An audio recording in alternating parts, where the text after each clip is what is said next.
Okey. Assalamualaikum. Salam sejahtera semua ya. Terima kasih kerana masuk kelas awal ataupun tepat pada masa ya. Jadi hari ini kita akan sambung ya untuk bab yang ke-9 ya.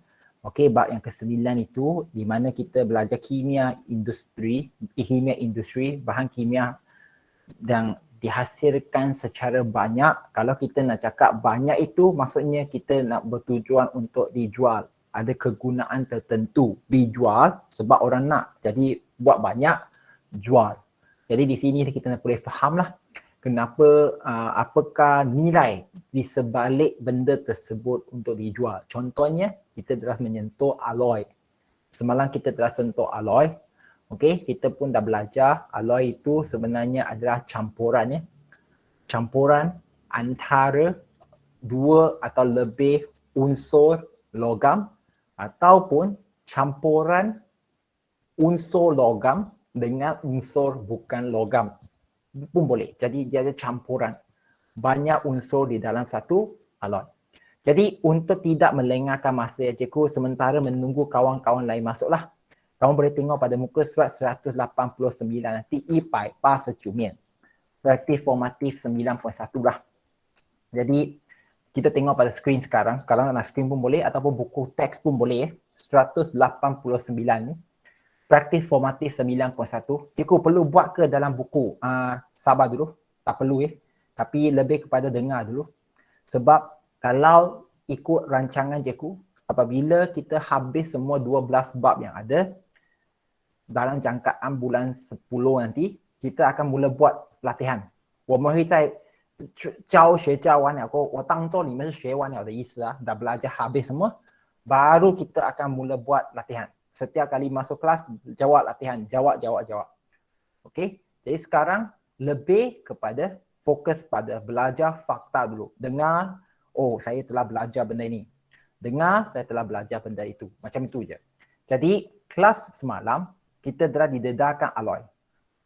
Jadi berikan dua jenis alloy yang mengandungi logam kuprum. So, 哪一个 alloy 里面是用的 kuprum 的? Kalau kita dah belajar, ya, antara dia, kalau kamu ingatlah, 钢是咯，铜牌那个铜 ，OK， 还有做乐器的 yang membuat alatan muzik, peralatan muzik seperti trumpet yang warna emas tu, itu loyang. Itu pun mengandungi logam kuprum di dalamnya. Jadi kita pun faham logam kuprum mungkin dia tidak menarik warna dia, jadi dia campurkan warna lain jadikan dia lebih menarik, lebih tahan kakisan. Jadi so, 它比较不容易腐蚀的, tidak senang terkakis.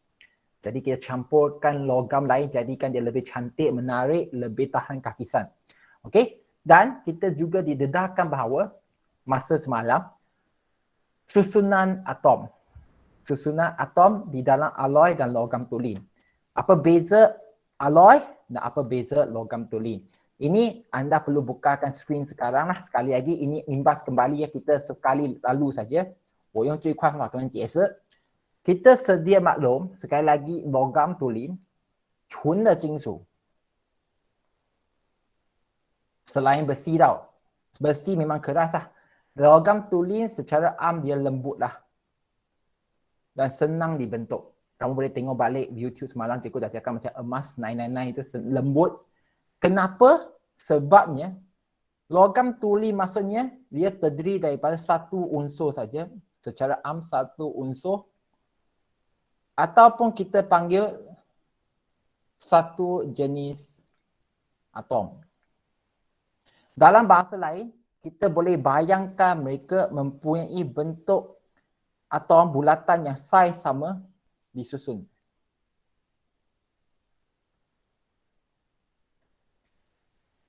Okey, cikgu, kamu nak lukis ke banyak ni? Ya, cikgu terpaksa lukis supaya anda faham. 也就是说，它们的那个 atom， 也就是那个原子是一样的那个宽度和长度的意思，一样的那个 size lah. Jadi sekarang kalau mereka adalah saiz yang sama, kalau kita letakkan daya, 我们放一股力量在这边 daya. Okey, 我们放一股原力推动它的话，maka apa akan berlaku sekarang? Okey, apa akan berlaku? Dia senang menggelongsor. Okey. 你说上面那个它就容易滚动咯，dia senang menggelongsor. Apabila daya dikenakan, dia senang menggelongsor. 如果是单一的元素的话，它是容易滚动的，所以它形状是容易变的。Kalau bentuk dia asal macam ni, jadi lepas kita tolak, dia akan jadi bentuk macam ni. Bayangkanlah, kamu perlu bayangkan. 你在想象啊，想没有想象帮到你们呢？就是说容易滚动。Jadi kalau kita tolak, dia akan apa istilah dia? Lalu我懂 kuntung. Tapi kalau dalam bahasa Melayu, apa yang kamu nak guna ini? Untuk logam tulen atom itu sebab dia sama jenis, jadi dia mudah menggelongsor. Apa itu mudah menggelongsor? 容易翻滚或滚动的 ，OK？ Jadi itu untuk logam tulen, OK？ 纯金属，如果是纯的金属的话， jadi untuk alloy, bagaimanakah alloy pula berlaku? Kalau alloy, anda perlu faham ya?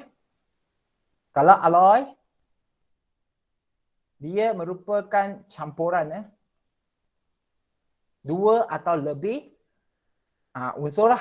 Jadi, ya, ada antara dia, kalau kita gunakan merah ini sebagai sejenis atom, satu jenis.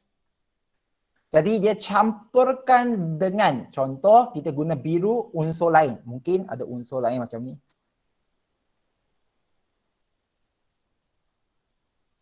Okey. Jadi menyebabkan apa?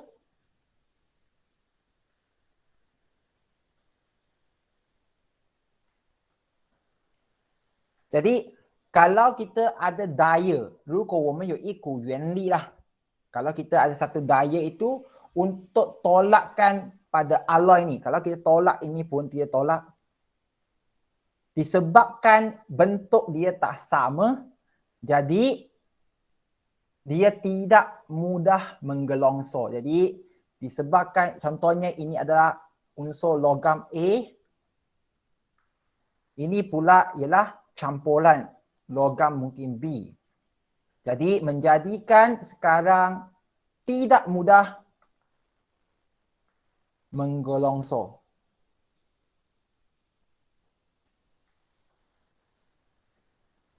Kalau 你推了的话，它不如它要翻滚，但它推不到另一边，dia susah. Sebab size dia tak sama. Kalau satu dia nak buat, dia nak gelongsor yang satu lagi, tak jadi. 就好像一个齿轮这样子 ，OK？ size 不一样的时候是力度也有点不一样的。这个是跟这个跟齿轮是讲说会有更大的分别啊，但是也讲说需要同样的形状，它用的力度才会比较容易，比较少的意思。Jadi ini dah pengenalan semalam untuk alloy dan juga logam tulen. Alloy 是讲说我们掺了别的那个金属或是非金属进去一个物体lah. Jadi ada campuran untuk unsur-unsur lain dalam satu logam. Jadi kenapa kita buat sedemikian? Dengan senangnya cikgu nak tamatkan bahagian yang untuk alloy. Jadi kenapa? Kita cikgu pun dah sebut semalam, kenapa alloy digunakan untuk buat badan kapal terbang. Kita pun dah belajar, alloy yang buat kapal terbang nama dia panggil duralumin. Okey? Aluminium ialah logam tulen. Yang tulen lah, ini yang tulen. Tapi dia ringan, dia betul dia ringan.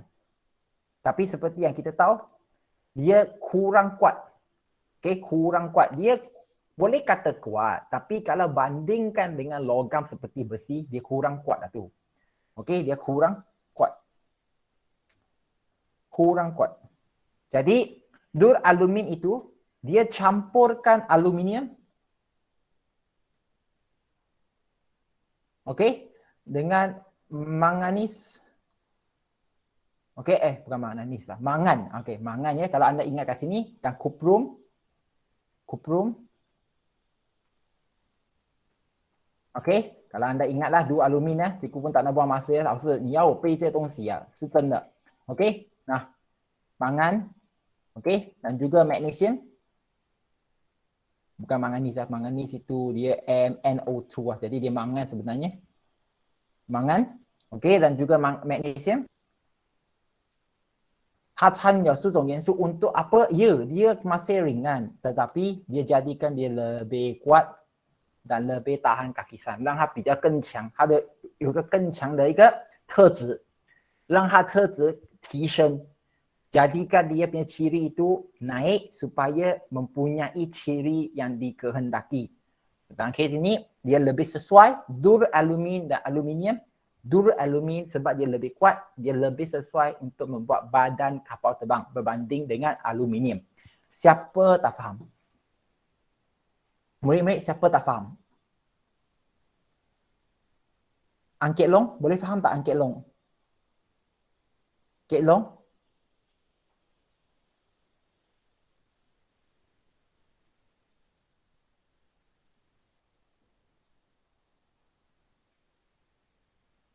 Angkit Long ada tak? Yang lain? Daniel Harris. Selamat datang ya. Boleh faham tak Daniel Harris? Daniel? Angkit Long dah jawab. Okey? Boleh ya? Terima kasih. Jadi itu adalah pengenalan, bukan pengenalan, sorry ya. Itu adalah rumusan untuk apa yang kita belajar semalam. Alloy. Hari ini, cikgu pun tak nak buang masa, kita akan pergi ke subtopik yang kedua di bawah kimia industri. Cikgu, apa itu kaca dan seramik? Murid-murid, kalau anda tengok pada muka surat 160, bukan. Ini bukan 167, siap. Kalau anda pergi ke muka surat 183, silap ya. 183 ni betul ya. Ya, kita dah selesai alloy superkonduktor semalam. Hari ini kita nak sentuh kaca dan seramik. Kaca dan seramik, ada dua benda kat sini, kaca dan seramik. Okey, cikgu, kaca lah. Yelah, ramai orang jual kaca di luar. Ya ke cikgu? Murid-murid, kaca itu banyak tau. Kalau kamu nanti nak jadi orang yang jualkan kaca, tanyakan diri sendiri, kamu nak jualkan produk kaca yang mana? Produk kaca, cikgu, kaca je lah. Murid-murid, kaca itu dari sekecil-kecil kaca cermin di rumah kaca itu yang senang rosak itu. Okey? Upgrade lagi boleh jadi kaca yang di handphone, screen handphone itu pun kaca. Sehingganya kaca yang di makmal, alat kaca makmal seperti bika, tabung uji dan lain-lain lagi. Lagi besar boleh sampai ke kaca yang membuat bangunan. Kaca yang membuat bangunan. Seperti apa? Kalau kamu tengok kondo dan juga rumah teres sekarang, ada banyak kaca yang rumah kan sekarang supaya cahaya masuk rumah. Kaca itu bukan kaca sembarangan. Banyak orang kata kaca itu, letak kaca nak jimat kos lah. Kaca itu mahal. Kaca untuk buat rumah itu mahal sebenarnya. Jadi, kalau kamu di tempat itu, kamu jual kaca untuk bina rumah, kamu menanglah, jual lah duit, dapatlah duit. Orang perlu, kamu jualkan. Okey? Seramik, semua ada. Seramik itu biasanya kita kaitkan dengan yang membuat, contohnya pasu dan lain-lain lagi. Okey? Cikgu pun tak tahu apakah bahasa Cina yang kita sebut seramik ya. Okey? Tapi nanti cikgu akan fikirkan ikut semula. Jadi kaca dan seramik dan juga kita akan sentuh polimer. Cikgu apa itu polimer? Polimer. Polybag saya tahulah. Okey, polimer itu lain benda yang sudah ada di sekitar kita sebenarnya. Ya ke? Jadi kita akan sambung sekarang apa itu kaca dan juga seramik. Masuk ke polimer nanti. Pada penghujung kelas nanti pukul 3.30 kalau sempat cikgu nak masuk untuk eksperimen ya. Cikgu akan sentuh eksperimennya. Jadi minta tolong semua ikut cikgu. Sekarang anda boleh pergi ke muka surat 189. Siapa yang nak jimatkan data, okey, kamu ada buku di tangan, baguslah. Tutupkan skrin itu, dengarlah cikgu cakap. Benda itu ada kat dalam muka surat 189 dan seterusnya. Okey, bagusnya ada buku teks sekarang ya. Jadi murid-murid, apa itu kaca? Kalau anda tengok pada muka surat itu, apa itu kaca? Siapa boleh bagi tahu cikgu apa itu kaca? Kaca, apa itu? Sumaya? Lama tak jumpa. Apa khabar Sumaya? Sumaya? Sumaya okey, Sumaya. Sihat? Okey, tak apa. Mungkin handphone ada masalah kan? Tak apa, tak apa. Jadi kita sambung. Jadi kaca memang sudah lama wujud. Dia digunakan kebanyakannya kita nampak pada bekas ataupun cermin di dalam rumah untuk tengok refleksi lah ataupun tengok kita punya pantulan air muka kita. Jadi kaca itu bukan benda yang baru ya. Dia dipercayai mula digunakan sekitar 5,000 tahun sebelum Masihi lah. Kaca diperbuat daripada silika, bulatkan silika ya. Jadi dalam silika itu sebenarnya ada silikon dioksida. Gariskan silikon dioksida. Dalam bahasa lain, pasir. Pasir. Tapi kita tak boleh kata kaca dibuat daripada pasir. Okey? Memanglah pasir itu betul, tapi pasir itu mengandungi banyak jenis unsur. Tapi unsur mana yang membentukkan kaca? Jawapan dia silika, di mana dia mengandungi silikon dioksida. Cikgu, silikon dioksida ini apa pula? Nama pun pelik. Murid-murid, kalau kamu masih ingat, sekarang 189 ya. Kalau kamu sempat balik kepada 171 ya, unsur di bumi ya, yang di mana kita letakkan dalam jadual 171. Ya. Jadi kamu tidak akan susah berjumpa silikon Si dan dioksida oksigen di dalam jadual berkala. Oh cikgu, jadi kamu nak bagi tahu saya bahawa silika ini ada dua unsur di dalam dia ke? Ya. Unsur silikon, unsur oksigen. Silikon berada pada kala 3 kumpulan 14. Kala 3 kumpulan 14. Manakala oksigen kita dah tahu kala 2 kumpulan 16. Jadi silikon ini apa sebenarnya cikgu? Silikon ini kalau kamu jenis yang biasa tonton cerita, silikon ini adalah macam mana cikgu nak cakap supaya dia tak jadi sensitif. Biasanya silikon ini diguna untuk membuat macam mana kata ya, payudara yang palsu, okey? Payudara yang palsu. Yalah, maksudnya longsiong yang nak membesarkan bahagian buah dada, mereka akan letak silikon ke dalam. Itu silikon sebenarnya. Tadi, cikgu, apa yang kamu nak sampaikan sekarang adalah benda itu bukan benda yang barulah. Sebenarnya jumpa banyak di pasir. Tapi pasir akan ada mengandungi unsur-unsur lain yang umum silika, iaitu silikon dioksida yang kita boleh guna untuk membuat pasir. Itu pasal kadang-kadang kalau kita tengok pasir, siapa yang duduk di sebelah pantai, dia akan nampak bahawa pantai itu, okey, di tepi pantai itu akan nampak macam bersinar. Okey, bersinar. Silika. Jadi kita kumpul, kalau diduburkan sehingga 1500 darjah Celsius boleh menjadi cecair dan membentuk kaca. Tengok muka surat 189 semula ya, kamu nampak pasir menjadi botol kaca. Jadi cikgu, saya tahu dah kaca. Jadi apa yang saya nak tahu? Murid-murid, secara kaca ada 4 jenis. Secara kaca ada 4 jenis. Murid-murid, gariskan kaca silika telakur, kaca soda kapur, kaca borosilikat dan kaca pelambang. Perlu hafal ya? Macam kamu belajar alloy, sini ada 4. Jadi sini ada 4 juga. Alloy ada 5 tau.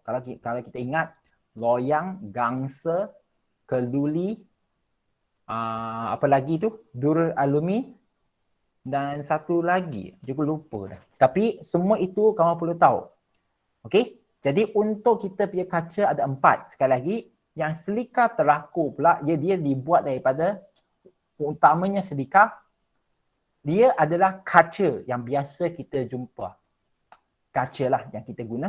Dan kita pun tahu, kalau kita pegang kaca, botol kaca pun, kita letak ke tepi api, panaskan, dia tak akan retak. Dia tahan terhadap haba. Dan kita pun tahu bahawa kaca sesuai untuk simpan bahan kimia. Murid-murid betul kan? Kalau kamu ada madu, kalau kamu beli madu, tak apa Kishore. Lewat masuk, lebih baik tak masuk. Jadi murid tak cikgu tanya. Kalau ada madu kan, madu honey, madu ya. Biasanya dia letak kat dalam mana? Madu yang jual di dalam kedai, dia letak di dalam mana? Murid-murid letak kat mana? Tiffany? Aha. Dalam botol kaca. Faham ke tak? Tiffany buat apa tu? Tengah makan ke Tiffany?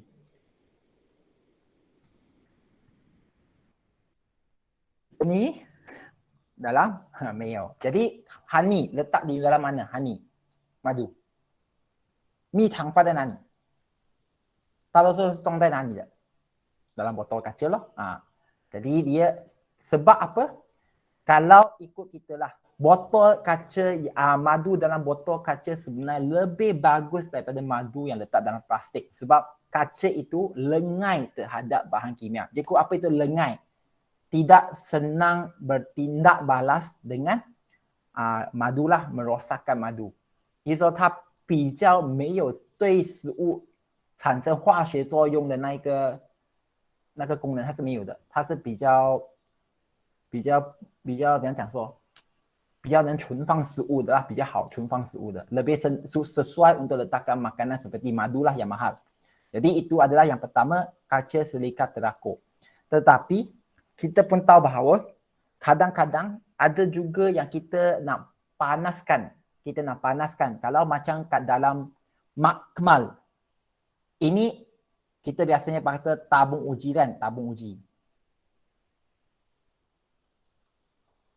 Okey, tapi kita sedia tahu bahawa dalam makmal, okey, kadang-kadang kita perlu memanaskan bahan. Kalau ini adalah bahan kimia kan, kita nak panaskan dan kita tahu bahawa ini adalah tabung didih. Kalau kita gunakan kaca yang biasa, kemungkinan apabila api itu panas mara sangat, dia mungkin retak ke ataupun rosak. Jadi kita akan gunakan tabung didih selain daripada tabung uji ya, tabung uji lain, tabung didih lain. Tabung didih dia lebih digunakan untuk membakar, 它是拿来烧的. Jadi apa beza dia? Untuk tabung didih, biasanya kita panggil dia sebagai kaca borosilikat. Dia tambah, tengok kaca borosilikat itu, nombor 3 itu muka 189, bulatkan boron oksida. Dia tambahkan boron oksida. Dia tambah boron oksida, borosilikat, boro.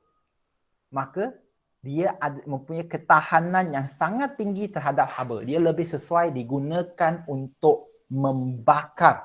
Maksudnya kaca itu lebih sesuai digunakan untuk panas dengan api secara langsung.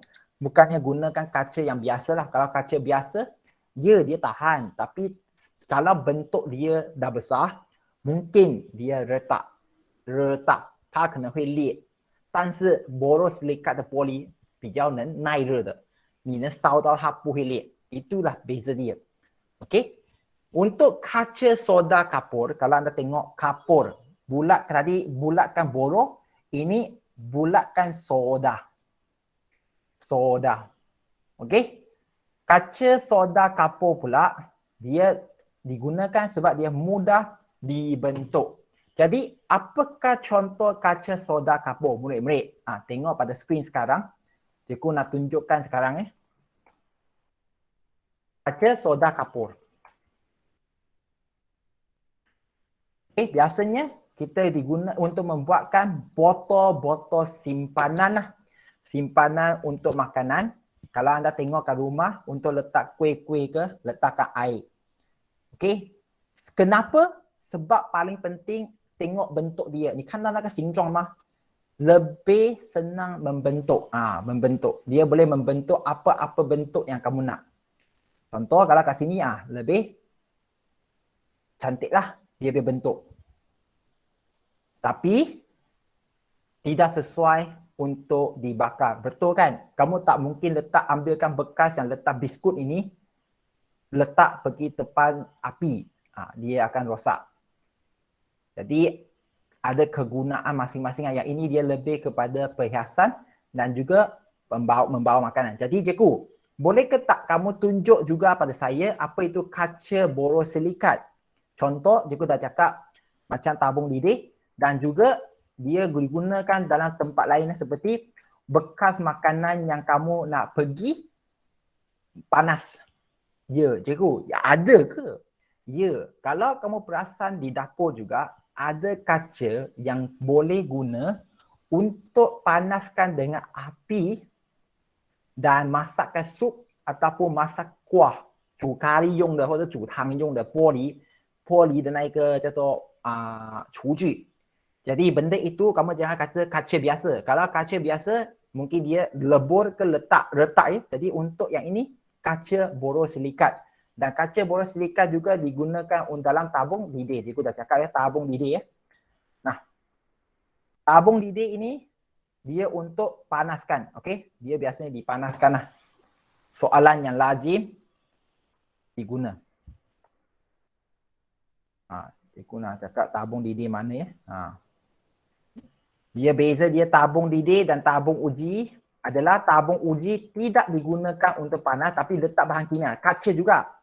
Kaca, tapi tabung lidih dia lebih sesuai untuk dipanaskan. Okey? Dipanaskan. Kamu dah belajar ketika di tingkatan 1. Jadi aku nak tunjukkan kerana tabung lidih. Artinya gambar. Ini dia. Ya.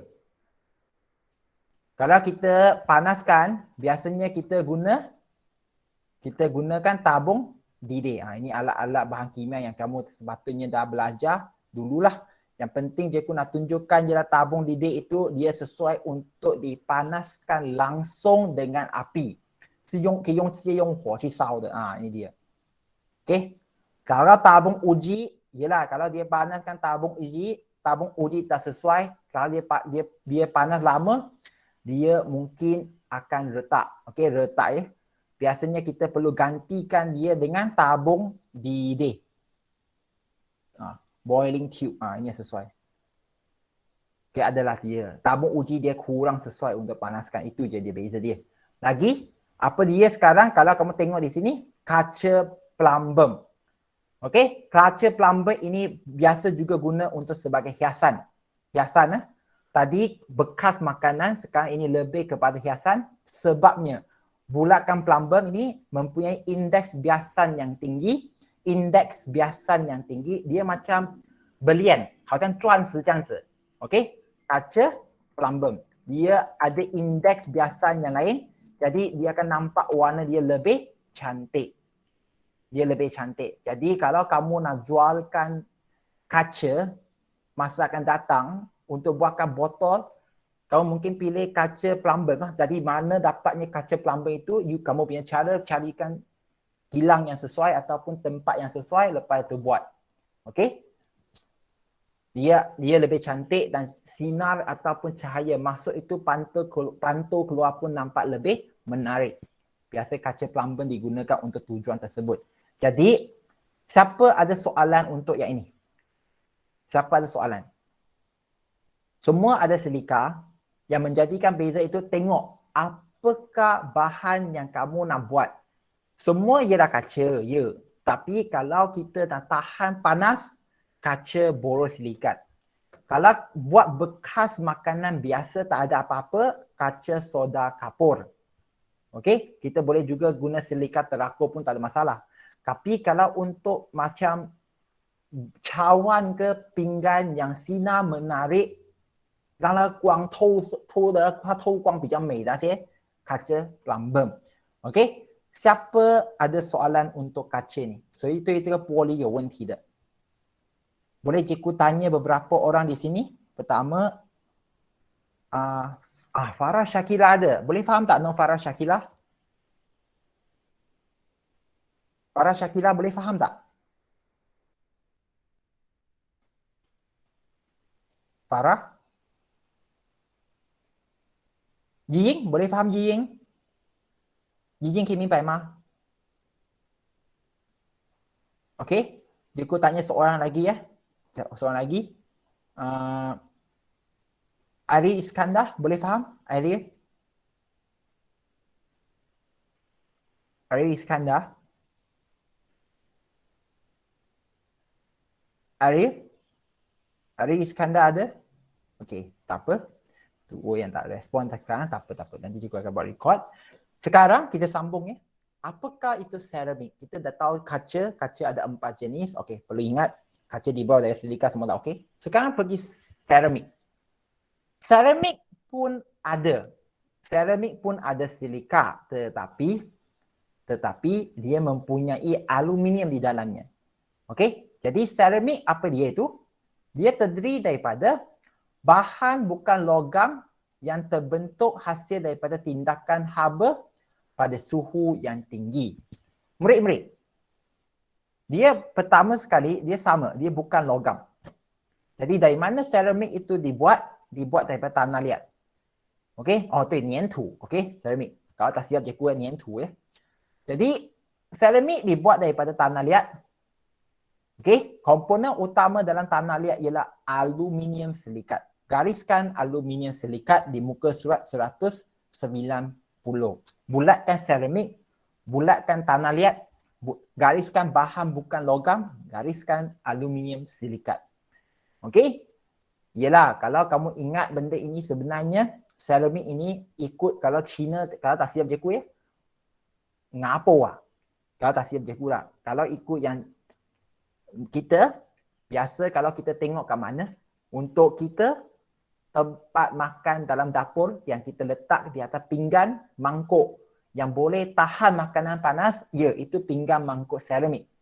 Okey? Jadi seramik tahan haba dan tekanan yang tinggi. Tahan haba dan tekanan yang tinggi. Seramik juga sangat keras tetapi rapuh. Rapuh, ingat lagi, lengai terhadap bahan kimia. Dan paling penting juga dia tidak berkarat. Semua perlu tahu. Okey, 1 sangat keras, 2 rapuh, 3 lengai dan 4 tidak berkarat. Ya, murid, siapa dia? Tauci. Sisi ni. Jalan Tauci, 对。Tauci. Sisi ni ya. Jadi, seramik juga merupakan penebat haba dan elektrik yang baik.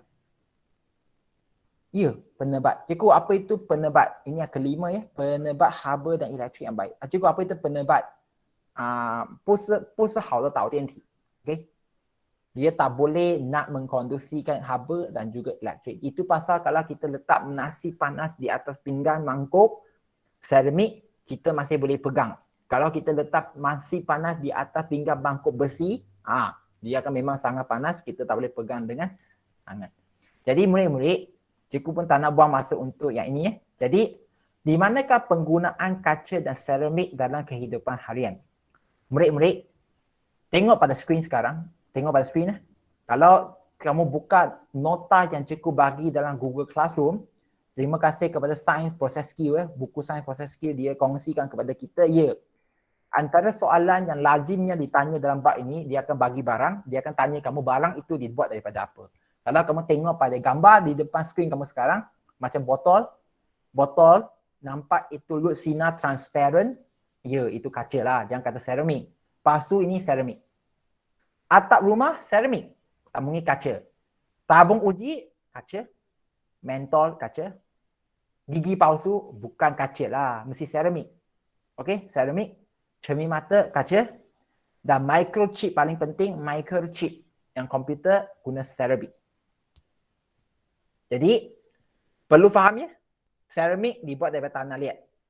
Okey, beza dengan kaca, sekali lagi, sebatian dia, kaca panggil silika, seramik panggil silikat. Silikat sebab dia ada satu tambahan di situ, ada tambah aluminium di dalam dia. Okey, dia perlu hati-hati murid-murid silika dan silikat dia kalau nak pilih itu. Jadi kita sambung sekarang dalam buku teks.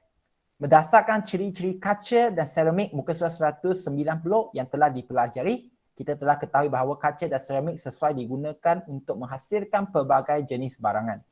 Jadi, masa akan datang, mana tahu kamu nak ceburi bidang untuk jual barang kaca dan seramik.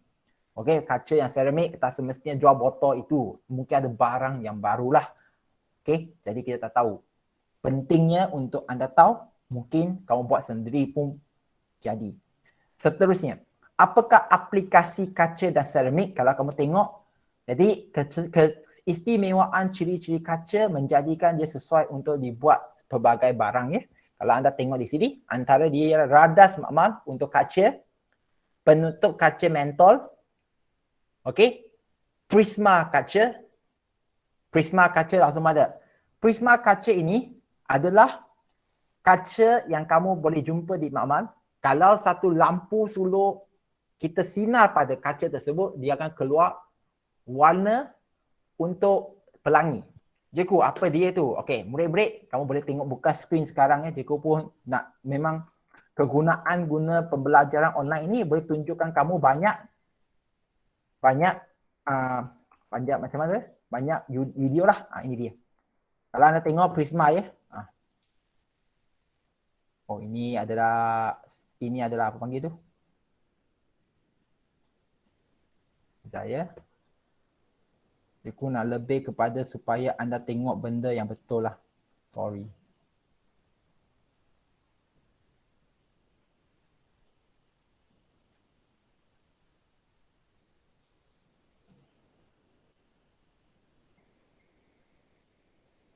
Okey.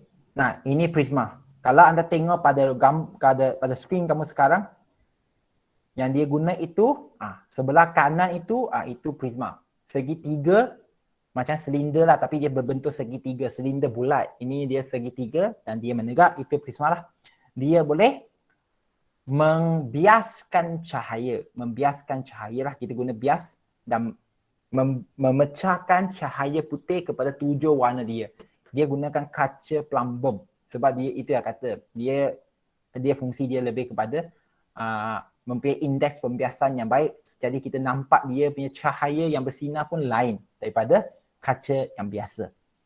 Okey, murid-murid, kita sambung sekarang. Kamu nampak dan tingkap kaca yang lusinar membenarkan cahaya masuk ke dalam rumah. Ini pun biasanya kita jumpa di bangunan dan perlu ingat ya, sekarang ada banyak jenis kaca. Ada lagi satu panggil kaca aluminium. Kaca aluminium tak ada di sini, tapi kalau kamu jenis yang membeli rumah baru, kamu akan tahu. Kaca yang katanya boleh bulletproof. Bulletproof ya. Ya ke cikgu? Tengok pada skrin, kalau kamu nak belajar ni, kaca aluminium. Tak ada dalam silibus ya, tapi memang sekarang dia memang nak memberikan kamu konsep dia lah, kaca aluminium. Okey, dan dia lebih kuat lah, fungsi dia lebih kuat dan dia kalau batu hentak pun dia tak akan terus hancur. Macam cerita tengok dalam drama, tak, ini dia lebih tahan. Hentak pun dia hanya mungkin ada kesan hentak batu saja. 意思你用手丢的话，它只是裂一点点罢了，它不会说裂到整个碎到完的意思。Okay, banyaklah. Jadi benda ini semua ikut kamu masa depan kamu, cikgu pun tak tahu. Jadi perlu faham lah. Jadi seramik pula, seramik digunakan membuat pelbagai jenis barangan seperti pinggan mangkuk. Okey, digunakan untuk pembuatan gigi palsu. Okey, pasu bunga dan juga jubin. Maksud semua tu jubin. Tijuan. Yang kalau kamu pergi rumah siapa-siapa pun, lantai yang kamu bergerak atas simen itu bukan simen lah, jubin. Biasanya kalau dalam rumah, ruang tamu, mereka akan letak jubin lah supaya nampak lebih bersih, lebih menarik. Jubin. Cuan lah, tijuan lah. Bukan cuan tu lah, tijuan. Sebab cirinya yang lebih berkilau, menjadikan lantai kelihatan bersih dan cantik. Okey, jadi itu kaca dan seramik. Siapa ada soalan? Kaca dan seramik, siapa ada soalan? So,有问题的 Mayuri, boleh faham? Mayuri? Tan En Song, boleh faham Tan En Song?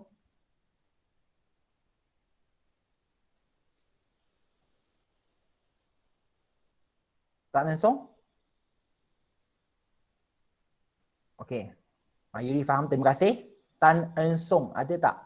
Cikgu nak tanya juga Nur Farah Adil, ada lagi tak? Farah. Nur Farah Syakila ada? Boleh faham tak Farah? Farah Syakila, boleh faham tak? Kalau tak boleh type pun, bagi cikgu satu signal macam ni je. Angkat tangan, cikgu pun terima. Boleh faham? Okey, angkat tangan pun tak ada, jadi tak apa. Jadi kita tengok nanti ya. Sambung lagi semula. Jadi kita masuk kepada bahagian yang paling mencabar ya. Yang biasanya soalan pun akan menjadi pening di sini. Polimer. Ya, siapa dia? Nasro, terima kasih Nasro Nizam. Thank you. Jadi Jeku sekarang sambung ya. Polimer. Tahu ke tak anda semua barangan yang ditunjukkan dalam foto seperti bawah ni? Jeku, saya tahu semua ini adalah plastik. Ya, antara yang kita biasa jumpa itu plastik. Itu memang polimer lah. Dan tayar kereta pun dikira sebagai polimer. Tetapi, okey, kita sekarang muka surat 192 ya. Apa itu polimer? Murid-murid, apa itu polimer? Murid-murid, kalau kamu berada pada muka surat sama dengan Cikgu ya, kamu dah tutup skrin pun tak apa, sekarang buku teks 192. Polimer rujuk kepada molekul besar berbentuk rantai. Berbentuk rantai. 像链一样长的那个那分子。像链一样长的. Jadi Cikgu, apa maksud dia ni kan? Murid-murid, buka skrin kamu sekarang. Buka skrin. Buka skrin kamu sekarang. Kalau kamu ingat lagi tingkatan 2. Kalau kamu ingat lagi tingkatan 2 ya. Gula ya. Cikgu nak sebut gula ya. Cikgu nak sebut dulu gula. Untuk anda faham dan lebih senang. Gula juga dipanggil sebagai glukosa. Kita pun sedia maklum gula itu manis. Dan kita pun faham bahawa gula itu adalah glukosa. Apabila kita makan nasi ya, nasi. Kamu pun mesti pernah dengar orang cakap, nasi orang yang kencing manis tak boleh makan banyak nasi sebab dia mengandungi gula. Kamu pun mula tertanya, Cikgu, nasi itu tak manis. 饭是不甜的吗？怎么你讲它糖分很多呢？ Jadi untuk faham konsep ini, Cikgu nak pendekkan kata dalam nasi itu dia mengandungi kanji. Kanji. 也就是说淀粉淀粉类东西 kanji. Apa hubungan gula dan kanji ni? Murid-murid, kalau Cikgu boleh lukiskan gula dalam bentuk heksagon.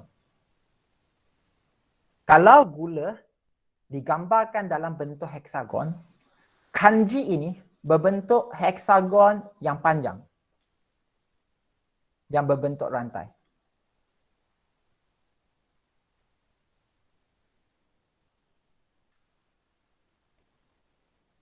Panjang. Cikgu, ya ke? Ya ke kanji berbentuk macam tu? Okey, tengok pada skrin kamu sekarang. Tengok Cikgu nak tunjuk sekarang ya. Mana Google Cikgu ni. Kanji. Kita English panggil starch Starch molecular structure. Jadi, murid-murid, kanji berbentuk macam ni. Okey, kamu akan nampak kanji berbentuk bersambung, membentuk rantai yang pelbagai bentuk lah. Ada rantai yang lurus, ada rantai yang bercabang, ada rantai yang bulat. Tapi itu bukan topik yang kita nak sambung hari ini. Yang penting kita nampak dia sambung secara memanjang. Sambung secara memanjang. 还说它连接着越变越强，像一个链这样子，像一个链。Jadi, apakah yang kita nak belajar sekarang di sini adalah apakah nama untuk kita sebut pada gula ini? Okey, gula. Kita panggil dia sebagai monomer. 记得 monomer 一个。当很多 monomer, kalau banyak monomer itu sambung ataupun ikat secara kimia, sambung. Ikat secara kimia, 化学性的连接在一起。 Dia jadi panjang sangat. Itu kita ikut, kita panggil dia polimer. Polimer banyak. Monomer satu. Monomer satu. Cikgu, kamu cakap kanji itu adalah gula yang sambung secara panjang. Apa bukti Cikgu? 你们有问过这个问题吗？你们有谁想要问这个问题吗？ Siapa di sini rasanya nak tanya? Cikgu, apa buktinya kanji itu dibuat daripada banyak gula? Siapa di sini rasa nak tanya? Ifa, nak tahu tak Ifa? No Ifa? Kishore nak tahu kan? Ifa? Tak kan? Jadi, mesti kamu pernah perasan. Kalau kamu pernah makan biskut. roti. Biskut ke roti ke semua itu ada banyak kanji. Cikgu ulang biskut dan roti. Biskut yang biasa, jangan kata biskut manis. Biskut yang cikgu kata biskut soda macam ni. Okey? Yang ni. Pimpong cracker contohnya, pimpong cracker ataupun panggil apa? Soda biscuit. Ini ni. Macam ni. Kalau kamu biasa makan biskut ini biskut yang kita cica kopi, naik tianzan kafe atau Milo 喝的. Biskut ini dan juga roti, kalau biasanya kamu makan kunyah kat mulut, kamu tak rasa manis. Tapi kamu kunyah. Lama-lama kamu akan rasa manis. Sebab apa? Sebab dalam kita punya mulut ada enzim amylase. Enzim amylase. Jadi enzim itu apa dia buat? Dia akan potongkan polimer ini jadi balik pada monomer, menjadi kecil, itu yang kamu rasa manis. Setuju ke tak Ifa dan juga Kishore? Pernah lalui ke tak? Pernah ke tak? Pernah ke tak kamu lalui rasa benda macam tu? Pernah kan? Mesti kan? Ifa, betul ke tak? Kalau kamu tak percaya sekali lagi, nanti ambil roti kunyah, roti putih kunyah. Dia lama-lama dia akan jadi manis. Sebab enzim kita yang akan menjadikan rantai panjang polimer itu pendek balik kepada monomer. Okey? Ifa, faham ke tak Ifa?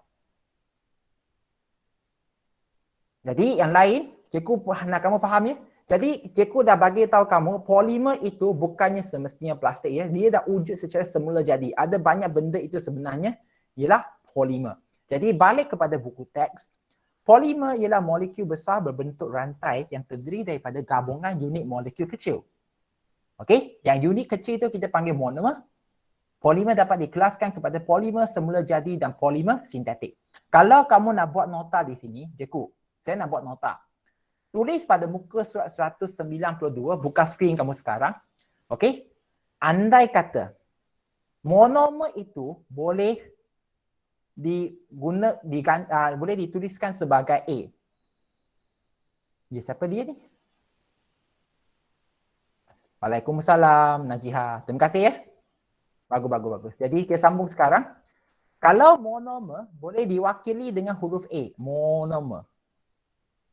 Jadi disebabkan andai kata kamu tak boleh faham, jadi kita andai kata ada 4A di sini, 3A.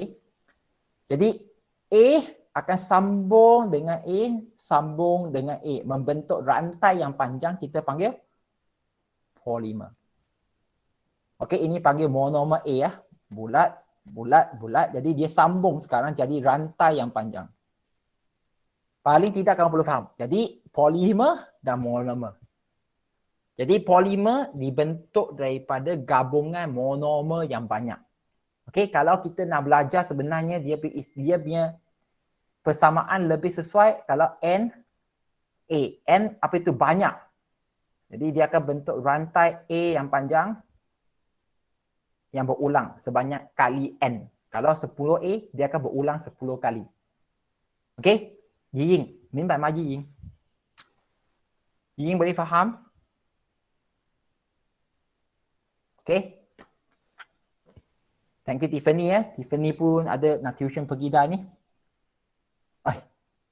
Yalah, Ian Adura dah tahu. Adik kepada Alian Najihah saya tahu, cikgu tahu. Okey? Jadi siapa tak boleh faham? Siapa tak boleh faham? Siapa tak boleh faham? Jaling. Boleh faham tak jaling? Yiying? Yiying 可以明白吗？什么是 polymer， 什么是 monomer？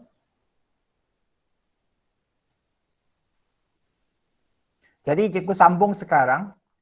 Apakah polimer yang kamu perlu tahu? Jadi dengar ya. Murid-murid. Kita perlu tahu polimer ada dua jenis. Polimer semula jadi, 自然的, 天然的. Satu polimer sintetik. Cikgu, apa itu sintetik? Buatan manusia, 人造的 sintetik. Jadi, seperti yang cikgu dah sebut, kanji. Kanji 淀粉. 淀粉是用糖的. Kanji dibuat daripada monomer glukosa. Kegunaan dia memberi tenaga.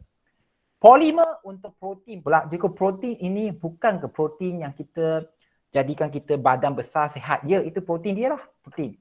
Monomer dia ialah asid amino. Maksud dia, kalau protein ialah polimer, yang A panjang rantai ni, yang setiap satu A ini ialah asid amino.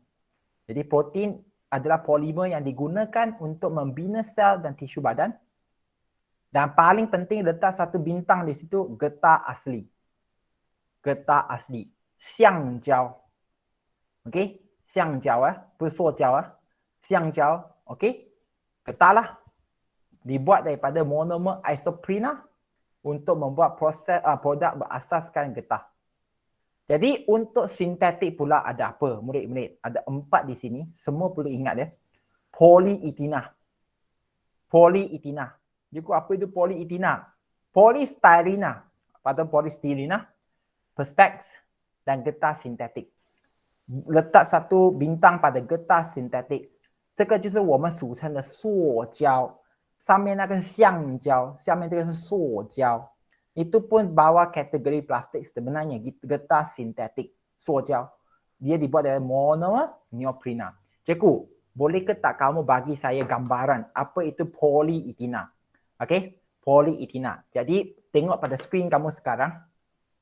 来来来，看你们的那个镜头啊，polietina.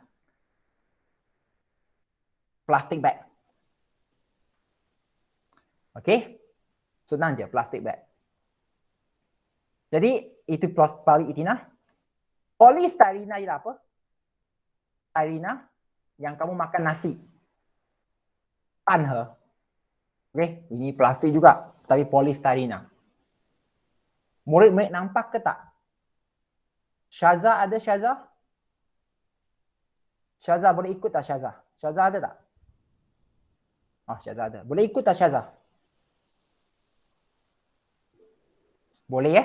Jadi polystyrena ialah bekas makanan yang biasa kita jumpa yang putih itu ataupun yang kita guna untuk letakkan barang-barang kuliah, hantar barang pos ke jauh lah. Polystyrena. Apa itu perspex? Perspex ini best. Perspex ini macam kaca tapi dia bukan kaca, dia plastik lah. Yang biasanya kita guna untuk buatkan macam panggil apa itu? Untuk buatkan kotak. Kotak. Perspex. Plastik yang macam kaca tapi dia bukan kaca ya, dia perspex. Okey, perspex. Okey, perspex. Dan biasanya perspex datang pelbagai warna lah. Pelbagai warna. Perspex, contohnya perspex panggil apa? Box. Dia memang dalam kotak lah. Dia kaca, nampak macam kaca tapi dia bukan kaca. Dia sebenarnya plastik. Plastik itu bukan plastik lah, nama dia panggil perspex. Perspex. Okey, harap semua boleh faham. Dan kalau kita ikut sekarang, getah sintetik, apa dia pula cikgu getah sintetik? Getah sintetik, ialah yang kalau kamu tengok dalam tayar itu ada. Dan kalau kamu jenis yang belajar getah sintetik untuk pipe. Okey, dia juga digunakan dalam membuat banyak benda lah. Cikgu pun tak nak membuatkan hidup kamu sangat. Ini contohnya. Ya. Kalau kamu tengok sekarang banyak pipe air itu, pipe air yang berbentuk hitam, boleh sedikit bengkok sedikit itu getah sintetik. Bukan getah ya, getah sintetik. Cikgu, saya ingat tayar itu dibuat daripada getah asli. Ya, getah asli campur dengan getah sintetik. Dia ada komposisi dia. Sebab kalau getah asli senang rosak. Getah sintetik tahan tetapi dia tak kenyal. Getah asli dia kenyal. 意思是说橡胶它有弹性，但是它很快磨损。塑胶它很tahan lah. 意思说dia boleh tahan lama tapi dia tak kenyal, 它没有什么弹性。Tapi kalau ikut tengok sini kamu pun tahu dah. Dia punya kekenyalan pun kurang lah untuk yang getah sintetik. Tetapi kuat. Untuk sambung pipe air kat sekolah ke mana-mana kat rumah pun dia kuat. Okey, faham ke tak faham? Itu adalah polimer sintetik. Jadi murid-murid, boleh juga tanya 1-2 orang di sini. Terima kasih Kisho. Aku nak tanya juga 1-2 orang di sini. Li Jianyi, boleh faham ke tak Li Jianyi? Li Jianyi? Boleh ya? Dan Siti Adilah Izzati. Siti Adilah Izzati ada? Boleh faham?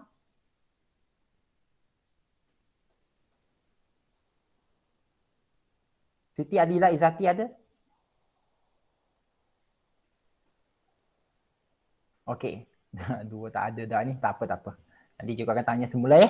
Jadi, bagaimanakah proses pempolimeran dan penyapolimeran? Murid-murid, ingat cikgu tadi dah cakap. Kalau kamu dah tulis nota tadi, bayangkan monomer itu ibarat satu huruf lah. Contohnya A. Polimer itu ibarat sambungkan semua A itu menjadi rantai yang panjang. Jadi, apakah nama proses mengikatkan semua monomer jadi rantai yang panjang? Nama dia ialah pempolimeran. Murid-murid, muka surat 193, bulatkan pempolimeran, gariskan percantuman monomer melalui pembentukan ikatan kimia untuk menghasilkan polimer, gariskan menghasilkan polimer berbentuk rantai. Gariskan. Bulatkan penyapolimeran, nya. Sebab ada istilah nyapolimeran, maka molekul polimer berbentuk rantai dipisahkan. Kejap ya, murid-murid. Murid-murid kejap ya. Cikgu ada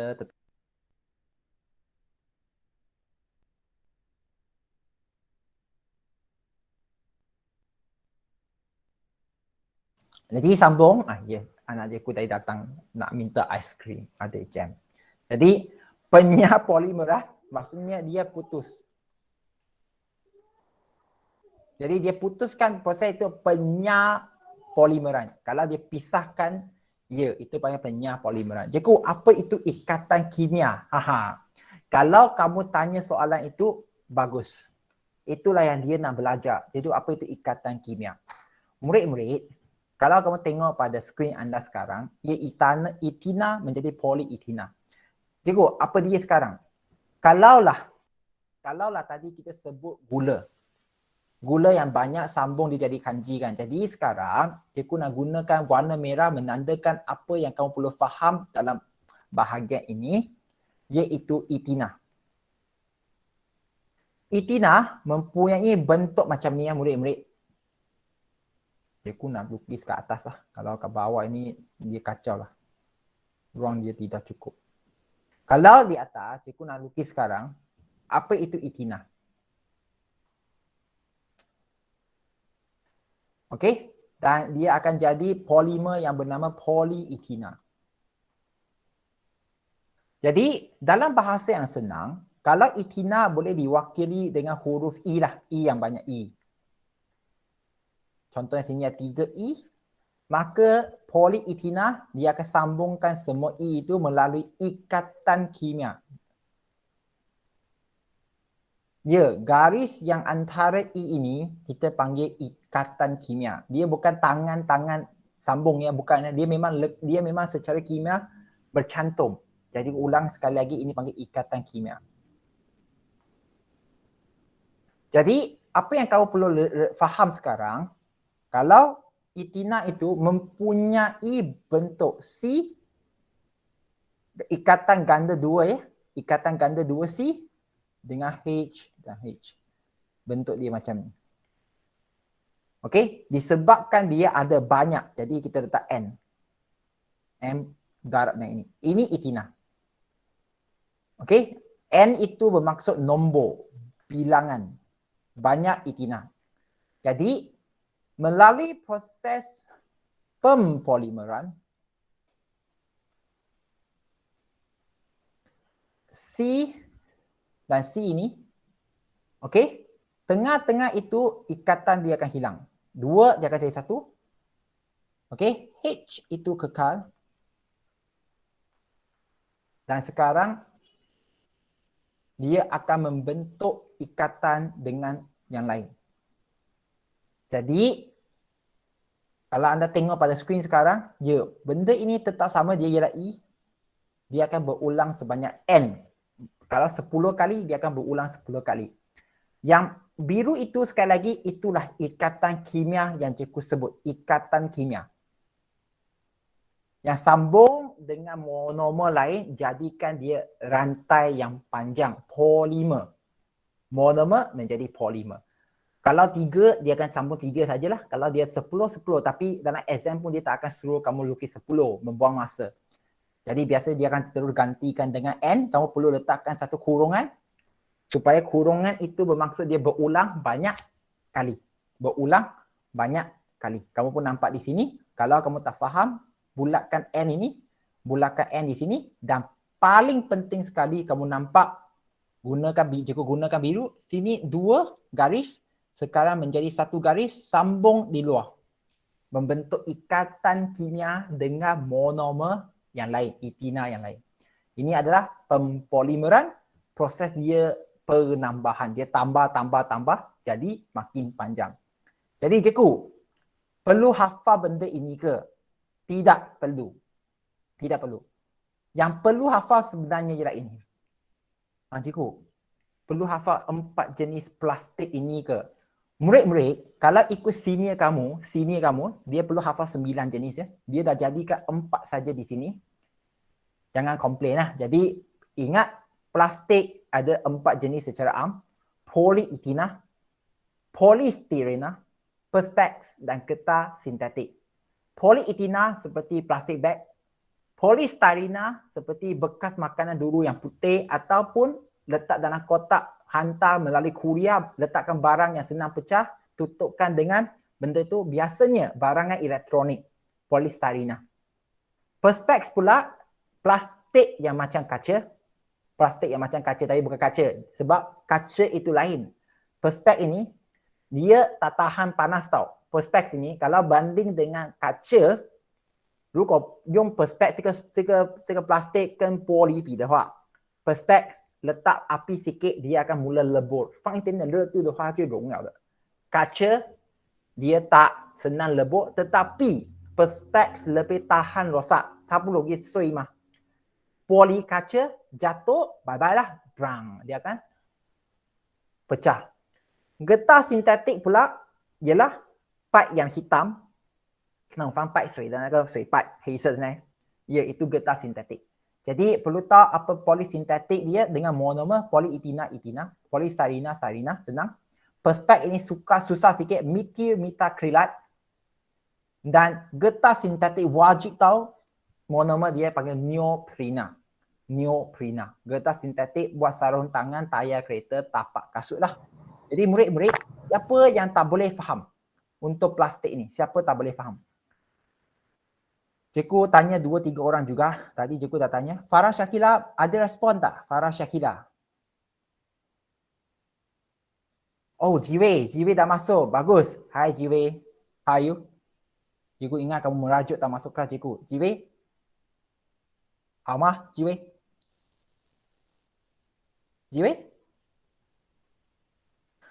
Nadia Nadira. Boleh faham tak Nadia Nadira?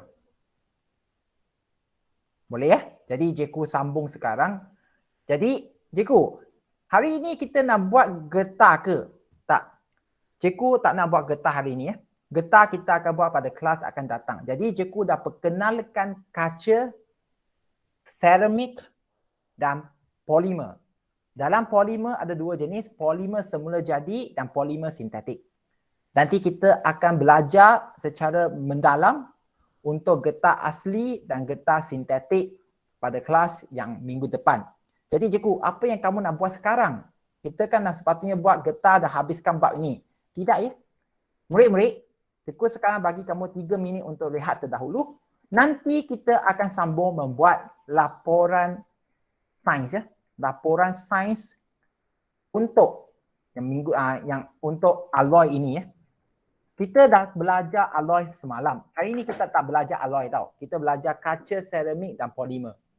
Jadi alloy ini kita dah tahu ada keistimewaan. Alloy 它有它自己的特质 yang lebih bagus daripada logam tulen. 比纯的金属更好吗？ Jadi kita sekarang nak bezakan. Kita nak bezakan antara alloy dengan logam tulen.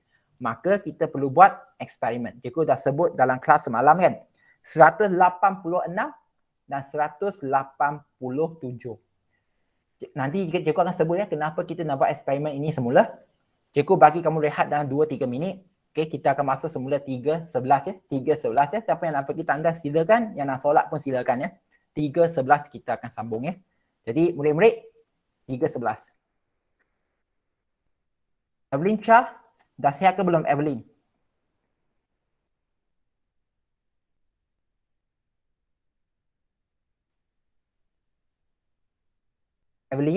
Evelyn Shah, dah sihat ke belum? Okey ke tak?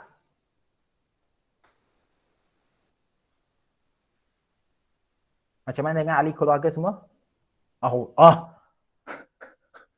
Tak ada rasa dan bau, maksudnya memang betul lah jam lah ni. Tak apa. Biasanya yang pemuda okey je. Pemuda okey je. Tapi takut orang tua dan orang yang kecil kan, takut apa-apa terjadi kan. Tapi tak ada rasa tu okey lah. Okey, kerap rehat tau. Rehatkan banyak badan dan terima kasih kerana masuk kelas. Bagus. Walaupun sakit masih masuk kelas. Syabas. Okey. Kita akan sambungkan 3.11 ya. Jadi kepada murid-murid semua, sediakan kertas. Kalau kamu tak nak buang masa ya, sediakan kertas bertulis full scrap ataupun A4 pun boleh. Dan cikgu sekali lagi, cikgu akan sebut macam mana nak buat laporan eksperimen walaupun kita tak buat eksperimen. Okey, adalah benda yang kita nak sebut sekarang ya.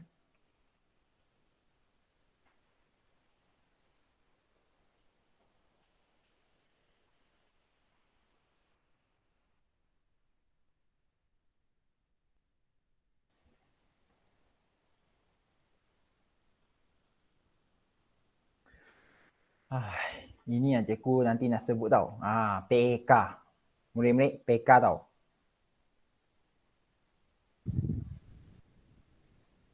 PK dan PBD benda lain.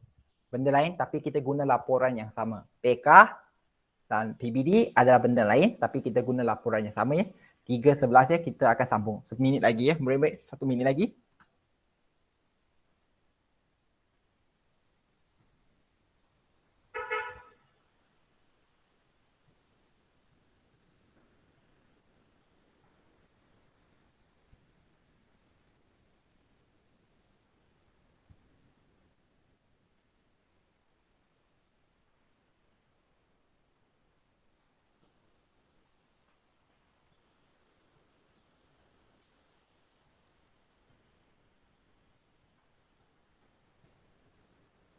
Okey, 3.11 dah ya. Jadi kita sambung sekarang. Murid-murid, sebelum cikgu mulakan kelas, boleh tak cikgu tanya secara menyeluruh ya? Boleh ikutkan? Ada masalah ke tak? Ada masalah ke tak? Elisa? Elisa ke? Ada masalah tak Elisa? Jaling? Boleh ikut kan Jaling? Thank you Nasro. Terima kasih. Baik-baik ikut. Alicia dan Jaling ada tak? Tak apa ya, cikgu faham ya. Mungkin ada yang tak boleh jawab itu handphone mic dia rosak ke apa-apa. Tapi kalau boleh, anda boleh cuba angkat tangan lah. Kalau boleh bagi cikgu respon macam ni. Cikgu pun akan nampak di sebelah kanan. Kamu akan nampak di situ tau. Jadi, kalau kamu angkat tangan, cikgu kira ada respon lah tu. Jadi tak apa. Yang tak bagi respon, cikgu faham. Lain ataupun macam-macam cabaran yang kita hadapi. Jadi murid-murid, sekarang penting ya, saya nak semua orang dengar je, pakai telinga je. Kalau kau boleh buka skrin lagi bagus lah. Murid-murid, anda perlu faham ya. PK masih ada. PK masih ada. Cikgu apa itu PK ni? Murid-murid, kamu perlu faham ya. Kita sekarang ada dua benda di sini. Dua-dua ini pun memerlukan eksperimen dibuat. Bukan laporan saja, memerlukan eksperimen itu dibuat. Dua ya. Pertama, cikgu dah setiap kali dalam kelas cikgu sebut PBD. Laporan PBD. Cikgu, apa itu laporan PBD? Laporan PBD, siapa yang baru masuk sekali lagi untuk 4 perintis, cikgu sebut sekali lagi ya. Ini dia. Cikgu ambil yang contohnya 4 prima. Ya, pada penghujungnya, kamu akan dapat TP keseluruhan. Kalau kamu tengok pada skrin cikgu ya, setiap murid, setiap kelas, untuk mata pelajaran sains dan mata pelajaran lain pun ada, kamu akan dapat band. TP panggil. Tahap penguasaan. Tahap penguasaan itu akan mengambil kira 3 domain. Yang satunya ialah domain penyiasatan saintifik. Domain penyiasatan saintifik ini yang kamu perlu buat eksperimen, hantarkan laporan ditanda, baru ada tahap penguasaan. Yang kamu tak hantar itu, cikgu dah bagi peluang 2 minggu lepas PBD itu kamu tak hantar, kamu akan nampak kamu dapat 1 je lah. Okey, ataupun tak bagi kosong pun tak boleh, jadi tulis 1 dulu. Okey, ingat ya, benda ini akan menjejaskan KP keseluruhan anda. Okey, kamu pun mula cakap, cikgu, saya ambil SPM lebih penting. PBD ini tak penting, saya tak kisah pun. Okey, jadi cikgu nak bagi tahu sekarang kedua. Tadi kata PBD kan? Sekarang hari ini cikgu nak bagi tahu kamu punya PK masih berjalan. PK. Cikgu, apa beza PK dengan PBD? PK amali sains sama juga macam PBD, kamu buat eksperimen. Eksperimen yang sama pun tak kisah jalan. Markah kamu akan dihantar ke Lembaga Peperiksaan Malaysia. 也就是说你们的那一个报告，科学报告 laporan eksperimen itu, maka itu akan ditanda, dihantar ke Lembaga Peperiksaan， 会被我们老师要改了过后要呈交上去给考试局。Cikgu, apa itu PK? Jadi kita akan tanda, nanti ada template dia lah, cikgu tunjukkan sikit di sini. Ya, kita akan tanda, ada kod dia, tanda. Contohnya penyataan masalah, tujuan penyiasatan, tujuan eksperimen itu hipotesis. 如果你没有写的话, kurang markah lah kalau tak tulis. Dan markah itu nanti akan diisikan dalam bentuk Excel. Cikgu yang isikan jumlah markah itu akan hantar ke jabatan. Kita akan guna eksperimen yang sama, jangan risau, bukan laporan yang berbeza. 不是个别的报告，不是一样的报告，只是我给2次的分数。Jadi, dengar ya, tolong bagi tahu kawan-kawan lain. Kalau kamu tak masuk kelas PDPR cikgu cakap membebel, kamu tak suka, tak apa. Tapi laporan tolong hantar. Laporan perlu hantar. Weh semua nah. Kalau laporan kamu tak hantar, sebab cikgu difahamkan tingkatan 4 mungkin tidak akan buka sekolah sampai tahun depan tau. Yalah, kamu akan belajar PDPR sampai hujung tahun. Maka untuk tingkatan 4 ni PK pun dikira ya.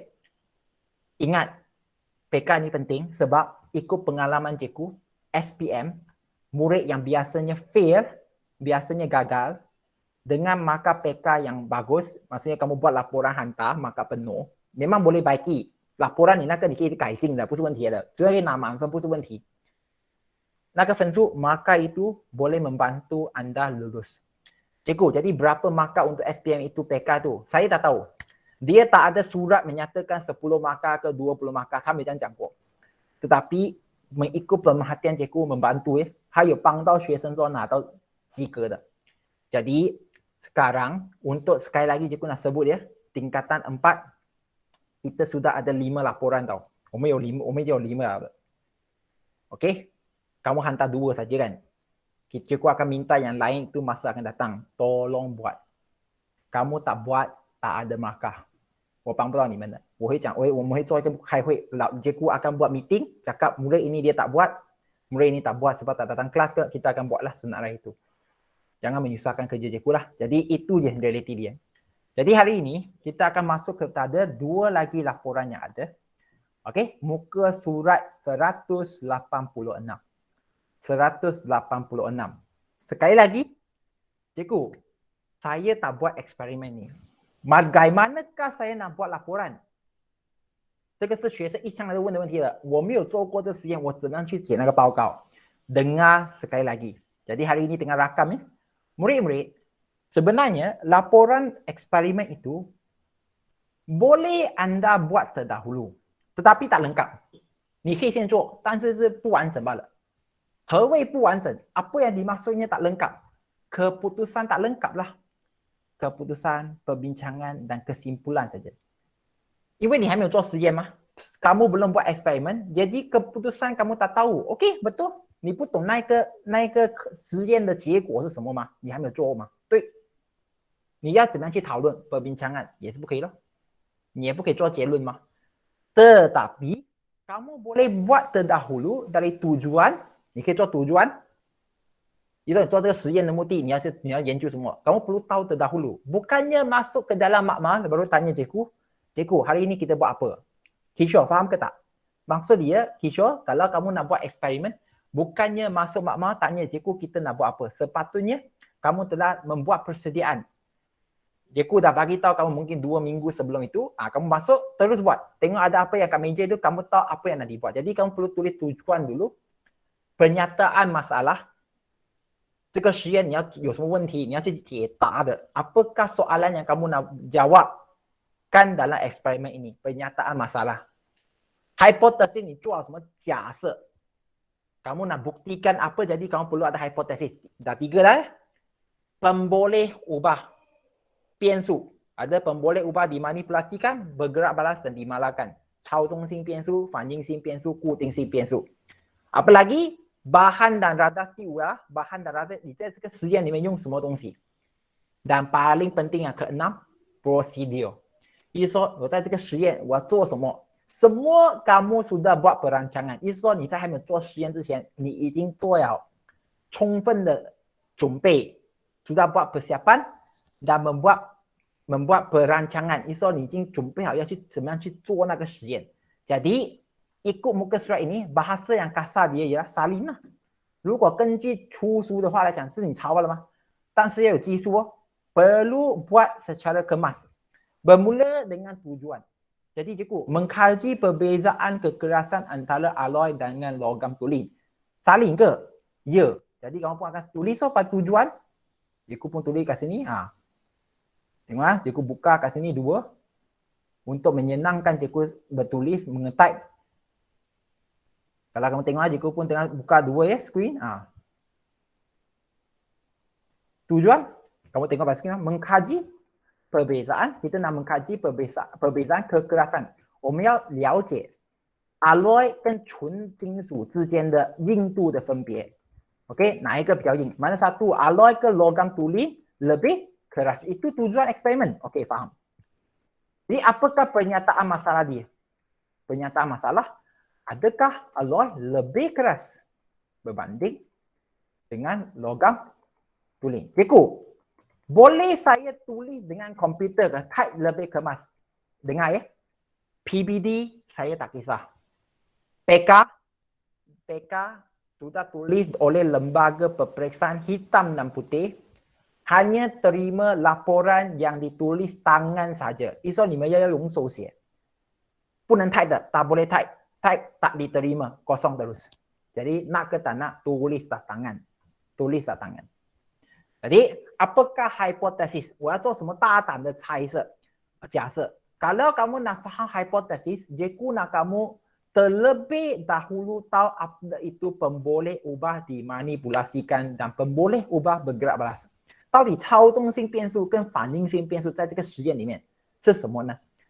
简单的讲， senang katakan, kalau kamu tengok dalam eksperimen ini kita akan menguji, membandingkan atau menguji kekerasan antara alloy dan logam tulen. Alloy dan logam tulen. Jadi dalam bahasa lain, yang boleh ubah dimanipulasikan 操纵性变数 ialah alloy dan logam tulen. 简单来讲，senang。比如说我们做一个实验去研究说 alloy 还是 logam tulen 哪一个比较硬吗？就是说 kalau dalam eksperimen tu mesti ada alloy dan logam tulen untuk kita tengok mereka keras ke tak keras. Okey? Kalau ikut pemahaman sekarang, bergerak balas ialah kita akan tengoklah mana satu lebih keras ataupun tidak. Okey? Jadi kekerasan. Namun bagaimanakah kamu nak mewakili alloy dan logam tulen dalam eksperimen ini? Bagaimanakah kamu nak mewakili kekerasan? 我要用什么去测量那个所谓的硬度 Okey, jadi secara am kita buat satu hipotesis dulu sebelum kita pergi jauh ya. Kita akan memahami, kita cuba nak buat hipotesis alloy lebih keras berbanding dengan logam tulen.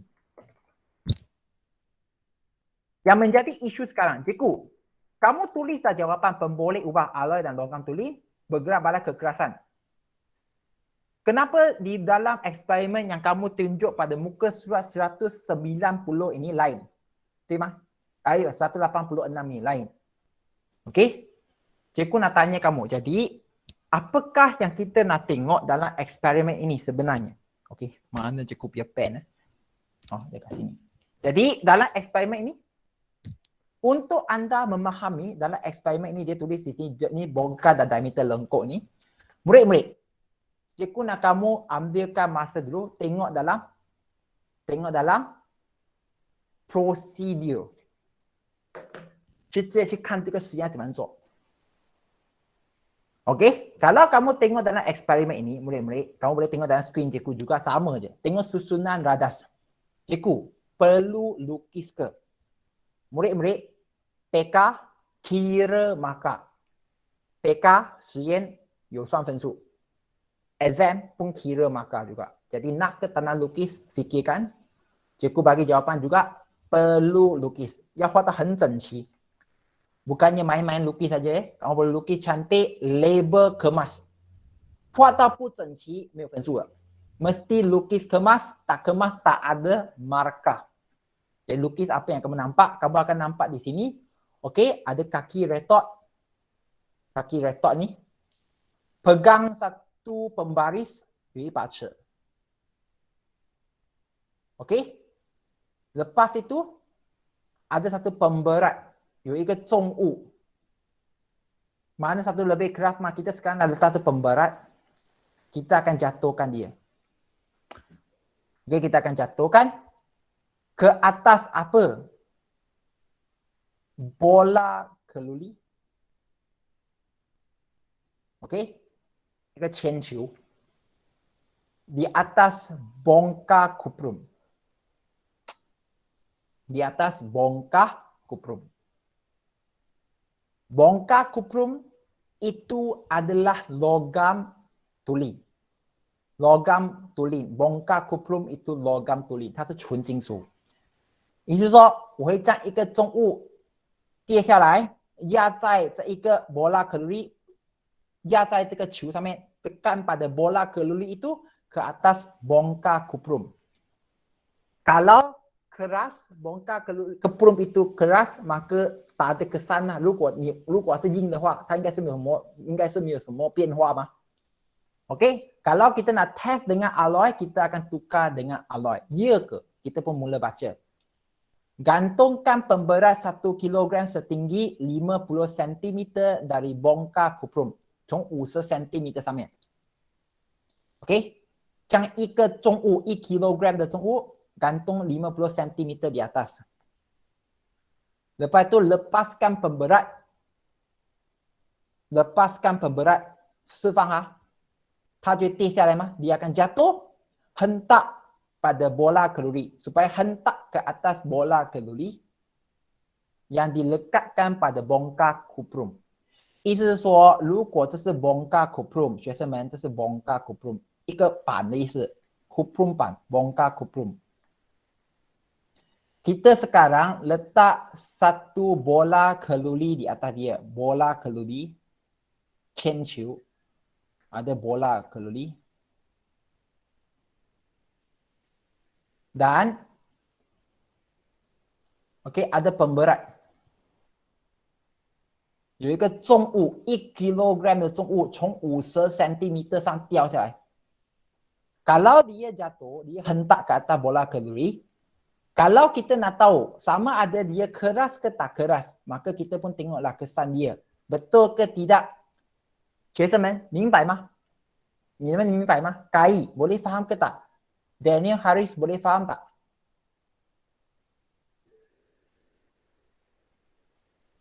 Okey? T-shirt ya, type print tak terima ya, PK tak terima, PBD sebenarnya cikgu tak kisah, PBD okey. Tetapi PK sudah keluar statement nyatakan tak terima. T-shirt ya, perlu tulis ya. Kamu jangan hantar yang type tau. Tulis tangan. Sekarang dia jatuh. Maksud dia itu adalah bongkar kuprum. Kalau cikgu nak tengok alloy, cikgu kalau nak tengok alloy, cikgu akan tukarkan, cikgu gunakan warna, contohnya warna hijau sekarang. Kalau cikgu nak tukarkan, cikgu nak testkan alloy, kita akan tukarkan bongkar kuprum ini, tukarkan kepada, gantikan bongkar kuprum dengan bongkar gangsa. Jadi cikgu akan tukarkan kepada gangsa. Gangsa alloy dia isi. Cara sama, jatuhkan, hentak pada bola keluli, tengok kesan dia.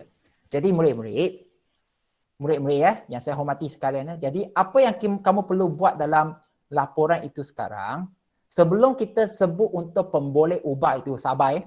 Biasanya cikgu akan suruh murid tolong buatkan prosedur terdahulu. Cuba faham. 不明白的话, kalau tak faham guna Google. Google ya, cuba guna Google untuk fahamkan. Jadi biasanya cikgu akan suruh murid-murid supaya tuliskan dahulu prosedur. Dengar ya, penting ya. Tulis prosedur bukan salin prosedur. Cikgu guna perkataan tulis prosedur bukan salin prosedur. Sebabnya PK sebut memerlukan murid tuliskan laporan prosedur dalam bentuk ayat pasif. Bentuk ayat pasif. Cikgu, apa itu bentuk ayat pasif ni?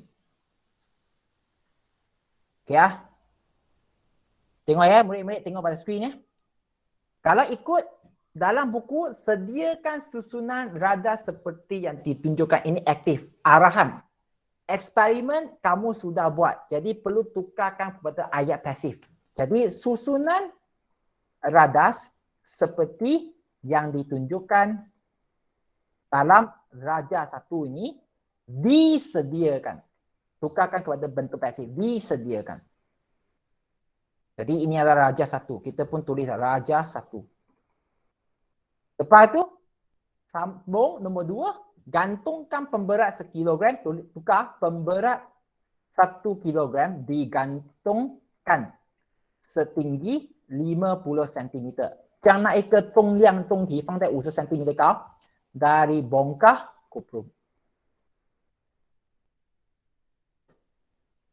Okey.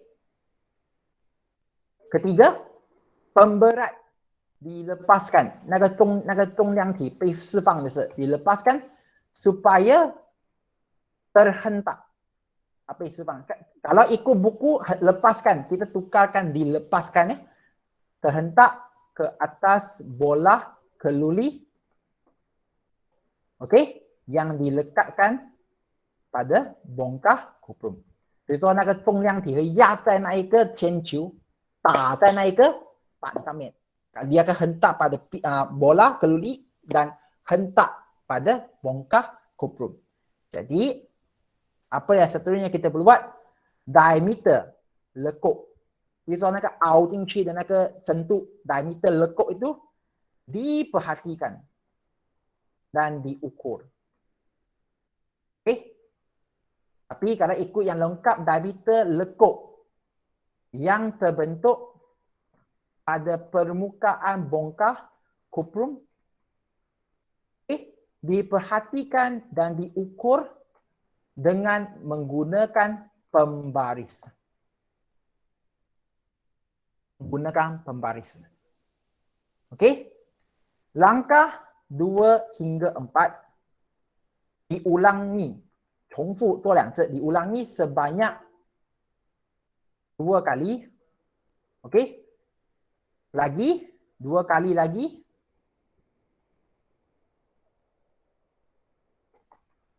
Pada permukaan yang berlainan. Untuk mendapatkan diameter purata lekuk pada bongkar kuprum. Kalau kamu ikut buku salin, tak ada markah pada prosedur. PK memang perlukan anda tukarkan ayat itu kepada pasif. Cikgu nak tunjuk tapi cikgu tak nak buang masa je. Nah, kita dah didedarkan ya. Nah, kita sebenarnya dah didedarkan ya benda ini semua. Jadi nak ke tak nak, kamu perlu buat benda ini, perlu buat dengan cara yang betul. Cikgu nak tunjukkan sikit kejap ya. Kalau cikgu sempat tulis. Sekejap.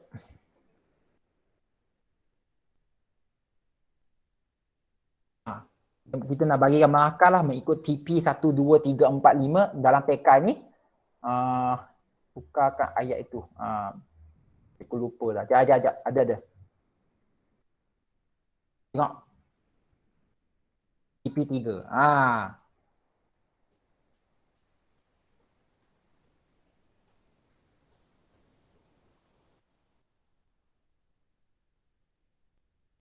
Cikgu pun dah keliru kat mana dia.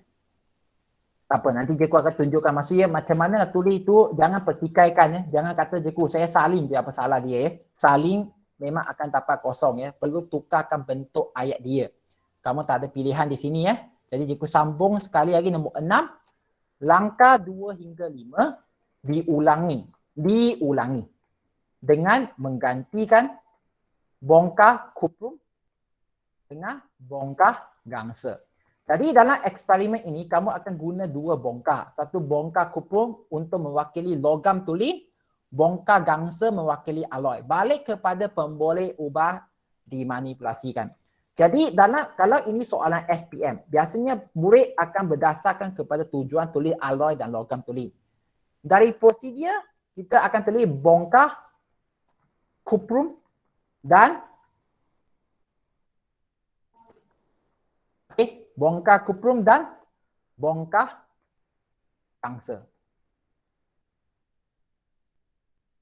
Ini adalah cara kedua kamu tulis ya. Jadi kamu pilih. Kalau untuk eksperimen alloy dan logam tuli ini kurang sesuai. Kalau untuk eksperimen ini logam tuli dan alloy kurang sesuai sebab dia tak cukup jelas ya. Jadi kita gunakan bongkah kuprum dan bongkah gangsa. Kalau tidak, perlu tuliskan jenis bongkah pun diterima. Kamu boleh pilih lah. Sama ada tuliskan dua-dua bongkah, kuprum dan bongkah gangsa. Itu yang kita manipulasi. 我们变动了。我们操纵的那个变数，操纵了。Kita ubahkan dalam eksperimen untuk kita tengok apa yang akan berlaku. Jadi apa yang akan berlaku itu ialah kekerasan dia. Tu它的硬度. Jadi dalam eksperimen ini, kamu tengok kekerasan apa dia. Kalau kamu tengok kekerasan itu, ialah kalau cikgu boleh saya terus salin ke tak? Kalau kamu nak terus salin silakan lah. Jadi prosedur itu biasanya kita tengok perhatikan. Okey? Diperhatikan. Kalau kamu tengok diperhatikan itu, yang perhatikan itu, itulah dia sebenarnya bergerak balas. Ya, siapa dia? Ada soalan? Siapa ada soalan? Tak ada ya? Jadi diperhatikan itu sekarang ialah pemboleh ubah bergerak balas. Jadi diameter lekuk bongkah itu. Jadi antara kekerasan dan diameter lekuk mana satu lebih sesuai dalam eksperimen ni? Saya cakap 实验哪一个比较适合 diameter lekuk. Tapi kalau ini ujian SPM 啊， kamu tulis kekerasan pun tak salah ya, 还是没有错的，因为你要看那个硬度嘛，哪一个比较硬嘛，对呀，没有错。但是在这个实验，你是怎么样看那个硬度？Dalam eksperimen ni, macam mana kamu tengok keras ke tak keras? Kamu tengok lekuk dia. 熬得越近越深的话， lebih lembut loh, tak keras. Kalau dia tak ubah banyak, maksudnya dia keras. Jadi yang pemboleh ubah dimalahkan. 到底在这个实验里面，有什么你是固定的， tidak mengubahkan dia. Kalau kamu baca di sini, yang terbaik carikan mana-mana nilai yang sama. Nilai yang sama. Jadi ada banyak tau, 2, 3 ni. Pilih satu pun cukup dah. Antara dia, kamu akan buat 2 kali eksperimen ini, guna pemberat yang sama, 1 kilogram. Kalau kamu tulis pemberat, salah. Okey? Kalau kamu tulis pemberat, salah. Baik dah? Kalau kamu tulis pemberat, salah. Mesti tuliskan satu benda yang ada nilai, yang kamu boleh ukur, parameter. Mesti tulis jisim pemberat. Tak ada jisim salah. Pemberat salah, mesti jisim. Sebab 是它的重量一样. Kalau kamu tulis pemberat apa? Warna dia ke? Jenis dia? Tak ada kaitan. Jisim? Kamu juga boleh pilih tinggi. Tinggi 50 cm. Okey? Jadi, tinggi bongkah dari pemberat dari bongkah.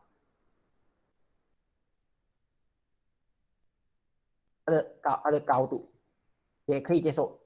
Pilih satu pun cukup dah. Tak perlu tulis semua lah. Kalau kamu nak tulis semua silakan. Okey.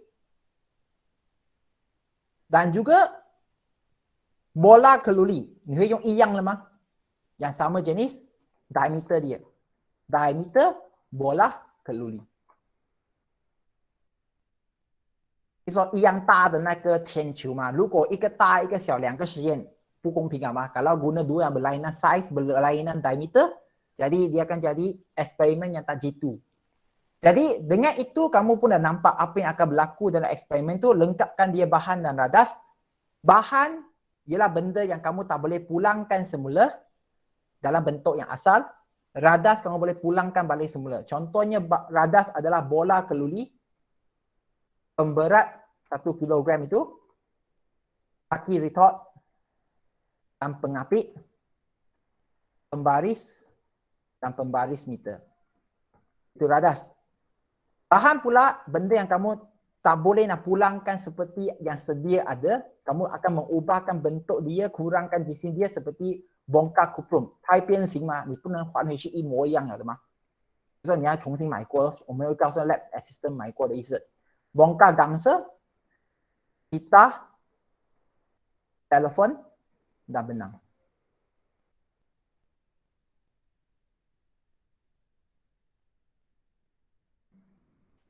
Jadi, kalau kamu tengok di sini, walaupun kita belum buat eksperimen, 我们还没做一个实验, kita sebenarnya sudah menulis hampir 2/3 lengkap untuk eksperimen tersebut. 不是问题来的. Okey, bukan masalah kata tak buat eksperimen, kita tak boleh buat laporan. Kalau ini kamu hantar pun, kamu sudah dapat TP2 ya.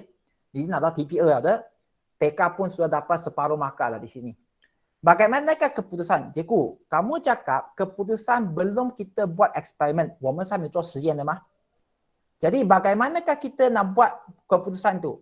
Murid-murid, kita boleh buat keputusan dalam bentuk jadual dulu. 一模一样的. Dan bentuk itu penting ya. Keputusan ini biasanya dia akan ada 2 row. Okey, dia akan ada 2. Satu kita panggil pemboleh ubah, dimanipulasikan. Satu lagi pemboleh ubah, bergerak basah.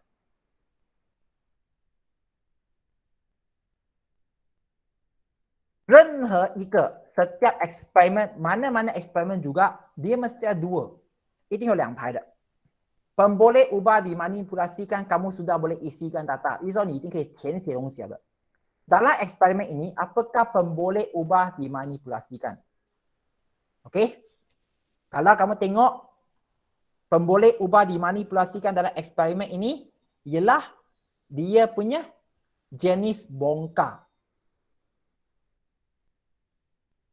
Okey?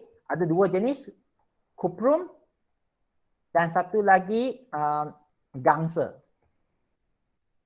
Itu 2个的意思. Apa lagi? Dua-dua ini adalah eksperimen pemboleh ubah dimanipulasikan. Dan kalau kamu tengok,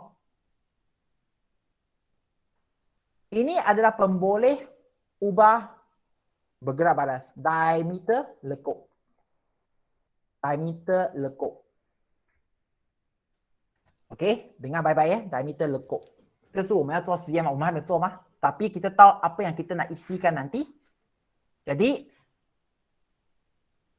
kita akan tulis, okey, diameter lekuk. Dan berapa kali kita akan buat? Kita akan buat sebanyak 3 kali. Dia jatuh, 1, 2, 3.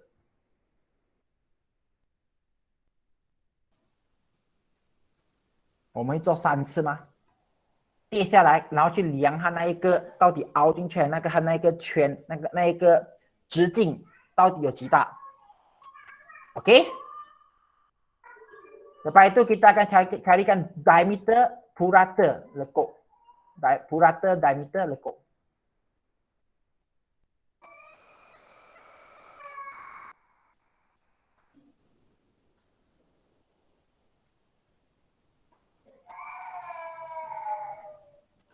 Okey, kalau anda tengok di sini. Jadi, paling penting biasanya kesilapan murid ketika dia buat jadual itu, Dia lupa nak letakkan unit. Diameter lekuk ialah sentimeter. 它是用 centimeter 来算的吗？一定要hati-hati ya.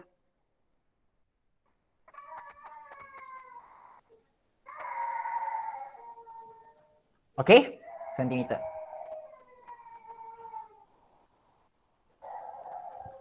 Jadi walaupun kita belum buat eksperimen, 我们虽然还没有做实验, kita sudah nampak ke tak? 你们已经看到了吗? Walaupun kita belum buat eksperimen, kita sebenarnya dah hampir lengkapkan laporan. Tekan ni pelan Tiana. Bahagian ini biar kosong sehingganya kamu buat eksperimen. Cikgu letak kuning 你不能做实验的，因为你还没有做实验，kamu tak boleh isikan secara menipu。这就是这个实验的重要性，你要去做那个实验才看得懂。boleh faham ke tak murid-murid? Perbincangan pun sama. Kamu hanya boleh jawab ketika jawabkan soalan selepas anda buat eksperimen itu. 谁不明白的？ Siapa tak faham? Cikgu dah cuba terangkan dalam dua bahasa ya. Fazrul, faham ke tak Fazrul? Ian Adura boleh faham tak? Okey, bagus. Farisha, Farisha boleh faham? Farisha? Farisha ada? Bagus, bagus. Terima kasih semua. Jadi, kamu akan buat laporan untuk dua-dua eksperimen 9.1 muka surat 186 dan 9.2 untuk muka surat 187. Cikgu ulang ya, bukan salin ya. Kalau kamu salin semata-mata, kamu akan hilang markah untuk prosedur. Dan tolong buat laporan ini, cuba fahamkan setiap satu bahagian dengan jelas ya. Ini adalah soalan yang biasa ditanya dalam bahagian A kertas 2, bahagian A. Biasanya A itu ada eksperimen, dia akan tanya dalam soalan eksperimen itu apakah tujuan eksperimen ini, apakah pernyataan masalah eksperimen ini, apakah hipotesis, dan nyatakan pemboleh ubah dimanipulasikan ke atau bergerak balas ke ataupun dimalahkan. Ini adalah soalan sekali lagi SPM. Semua ini soalan SPM. Kalau kamu tak menghayati membuatkan laporan itu, bahagian A memang susah nak skor maka nanti. Susah nak skor. Dan termasuk esei ya. Esei ada satu eksperimen juga di situ. Esei perlu tulis eksperimen. Cikgu, ya ke? Ya. Jadi, cikgu pun tak nak panjang lebarkan lagi sebut apa yang nak kamu buat lepas ni. Tolong buat dua-dua laporan 186 dan 187. Dan kalau kamu ada soalan, kamu boleh tanya di dalam WhatsApp. Cikgu tunggu di sana je. Okey? Dan cikgu akan minta kamu hantarkan benda ini pada masa selepas cikgu rasa kita dah buat eksperimen itu. Ya. Kita akan buat sama ada kalau kamu balik sekolah, kita akan buat di sekolah. Kalau tidak, cikgu akan tunjukkan video. Siapa-siapa yang buat itu, tunjukkan video. Kamu ambil keputusan dia itu. Kamu akan isi. 比如说你会看那个 video YouTube， 你一直看，结果akan tunjukkan, kamu akan isikan jawapan ikut video itu. Kita tengah buat eksperimen online, terpaksalah, tak ada jalan. Dan siapa yang tak hantar ini? Cikgu ingat ya, TK. TK Form 4 perlu hantar 3 laporan. Yang mula-mula kamu hantar hari itu kira 1 je sebenarnya. Walaupun 2 laporan di situ kira 1. Nanti yang satu lagi cikgu akan minta kamu buat yang kaji panjang kacang hijau itu. Ada murid dah buat dah. Bagus, GV ya. 4 MPV 1 itu. Jadi kamu pun perlu buat masa akan datang. Dan ini salah satu pun cikgu akan gunakan sebagai PK. Okey, sebagai PK lah. Masalahnya di sini tak ada graf. Susah juga tapi cikgu perlu guna juga Jadi murid-murid cikgu boleh cakap harap tak ada isu nanti kata tak tahu Cikgu dah rakamkan hari ini dan harap semua boleh faham. Siapa ada soalan sebelum cikgu tamatkan kelas hari ini? Ya, siapa ada soalan? Tak ada ya Kishore? Jadi sekarang kamu akan gunakan masa selebihnya itu buatkan laporan satu lagi itu. Satu dah siap. Okey, dan sebelum kita tamatkan kelas hari ini, jangan keluar dulu ya. Tolong buka kamera. Okey. Tolong bukakan kamera. Cikgu nak ambil kedatangan anda semua. Dan jangan lupa isikan kehadiran nanti ya. Kamu tak isi you punya hala. Bukan selalunya Cikgu tengok screenshot ini. Screenshot ini hanya sebagai bukti Cikgu kamu masuk kelas ke tak masuk kelas. Pastikan anda isikan kehadiran nanti ya. Jadi murid-murid, bukakan screen kamu sekarang. Elisa, Fazrul, boleh letakkan tangan dah Fazrul. Raise hand itu boleh turunkan dah. Daniel Haris, Noor Aisyah Sofia. Okay. Yang lain, Toh Zhen Xuan, Teo Jakit, Tan Nen Song, Li Jianyi, Ifa, Syaza. Sila buka kamera kamu sekarang. Elisa. Okay, Yo Ken Yao, Ian Adura. Okay, Daniel Haris dalam kiraan 3, 2, 1. Satu lagi 3, 2, 1. Ingat ya, tulis tangan laporan itu. Minta tolong, tulis tangan. Masa sampai Cikgu akan minta hantar. Terima kasih semua. Itu saja daripada Cikgu hari ini. Sila buat betul-betul ya. Jumpa lagi. Bye-bye.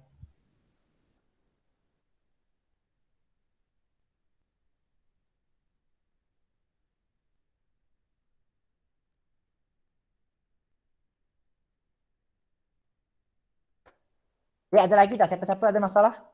Kalau tak ada, Cikgu jumpa kamu masa akan datang ya. Okay, bye. Ya, Kishore. Laporan itu nantilah, belum lagi. Angkel Long. Sabar ya, sabar Kishore. Belum lagi. Okay. Terima kasih tau sebab Asyik tanya. Okay, bye-bye.